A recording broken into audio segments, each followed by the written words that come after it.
Кыргыз элинин улуттук кийимдери өзүнүн уникалдуулугу, өзгөчөлүгү менен көпчүлүктү кызыктырып келет. Белдемчини жазда, көздө, айрыкча кышта тартынат. Белдемчинин кездемеси, тигилиши, көркөмдөлүшү, түсү аны кийүүчү кишилердин жашына, өзүнө, тулку боюна, табитине жараша жасалат. Бул белдемчи силер көрүп турган биздин ушу музейдеги эң уникалдуу буюмдардын, экспонаттардын санын толуктап турган бул кыргыз элибиздин, кыргыз аялдардын, биздин кыргыз элибиздин учугун улап келаткан бул улуттук кийимдердин катарын толуктайт. Бул ушул кыргыз аялдарына тиешелүү бул белдемчини көрүп турасыздар. Бул белдемчи биздин кыргыз аялдарынын белден ылдый тартып туруучу кийим болуп эсептелет. Бул кийимди негизинен эки учалуу болуп жасалат. Биринчи бунун сырты жасалып, анан кийин сыртында баягыдай бор менен көчөт түшүрүп алып, анан кийин сыртына көчөттөр түшүрүлөт. Бул белдемчи биздин кыргыз аялдарыбыздын азыркы учурдагы ролу чоң да. 3 жаш куракка карап бөлүнүп жасалып кийилет. Биринчи бул чоң байбичелер үчүн, анан орто жаштагы, анан орто жаштагы жаштар үчүн 3 эмеде колдонулат да. Курактагы адам аял заты кийишет. Белдемчинин негизги саймасынын жээгине көзчө ийрек сайып 3-4 элидей кундуз же ага тети асыл терилерден бастырып айырмалоо үчүн актан кичине кыйык көөлөп, анан сөөмдөй 10-12 сантиметр негизги сайма көчөтүн кызыл жиптен түшүрүп, аны сары менен жээктеп, кайра актан көбөлөп, кайрадан жээгине көзчө ийрек сайса да болот. Буюмдун эки этегине бутактанып, өзүнчө көчөттүн бир бүтүмүн сары, кызыл өң аркылуу кыялдантып, бадырайта келтирсе да жарайт. Белдемчинин жердеги башка сырт кийимдеринен айырмаланбайт. Эмнеси менен айырмаланат?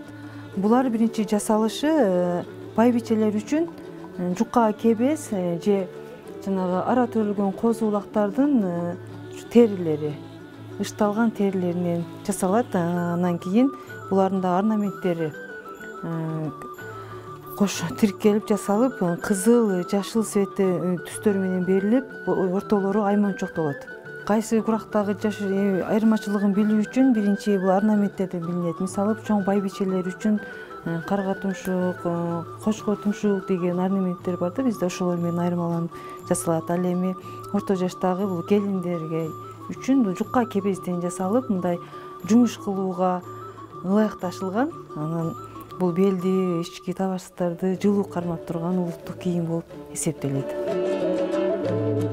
Буюмду тартынууда анын анча оор сезилбеши үчүн шуру менен түшкөн көчөттөр анча жыш көрүнбөйт. Белдемчи бели 4-5 элидей жазы болсо, адатта ал топчуланат. Белдин эни тайкы жасалса, боо тагылат. Буюмду шурулап кооздоо, жердикке жана анын өңүнө тыгыз байланышат. Азыр уздар белдемчини баркуттан жасап жатышат.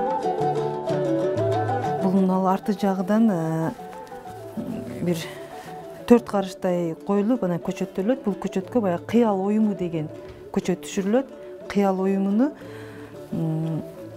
4 карыш калтырып, анан көчөттөлүп, анын ичин түсү мисалы кызыл менен жашыл, кызыл түс бере турган болсо, ага ошого жараша дагы түс берип, ичи айманчоктолуп толукталат. Себеби ошол цвет түстөр бул белдемчини ачыш үчүн. Буюм текчеде илинүүчү, кереге башына же төр ала баканына да илинет. Үйдүн жалпы жасалгасы үчүн башка кийим-кечектердей эле мунун да орду бар. Белдемчини илгертен эле келиндин өз энеси кызынын жээн көрдү тоюнда тартуулаган. Ошондой эле биринчиден көчмөн кыргыз аялдары үчүн белин бекем буудуруп, тазалыкты жана ден соолукту сактоочу кийим болсо, экинчиден той тамашаларда кооздукка тартынышчу. Ошол себептен аны саймалап, этегине суусар, кундуз терисин кармап кооздошкон. Акырында кымча белин келиндерге, ал эми энелерге ар түркүн кыйыктан курап жасашкан. Белдемчи тартынуу азыр кайрадан жанданып баратат.